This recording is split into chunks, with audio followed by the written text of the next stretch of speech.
পূজা সাঙ্গ করিয়া নৈবেদ্যের রাশি গামছায় বাঁধিতে বাঁধিতে আচার্য মহাশয় নিঃশ্বাস ফেলিয়া বলিলেন, ছেলেটা বিনা চিকিৎসায় মারা গেল। আচার্যের মুখ পানে চাহিয়া অপর্ণা জিজ্ঞাসা করিল, কে মারা গেল? তুমি বুঝি শোনো নাই?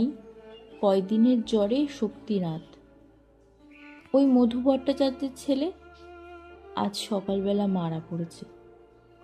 অপর্ণা তবুও তাহার মুখ পানে চাহিয়া রহিল। আচার্য দ্বারের বাইরে আসিয়া বলিলেন, পাপের ফলে আজকাল মৃত্যু হচ্ছে, দেবতার সঙ্গে কি তামাশা চলে মা? আচার্য চলিয়া গেলেন। অপর্ণা দ্বার রুদ্ধ করিয়া মাটিতে মাথা ঠুকিয়া কাঁদিতে লাগিল।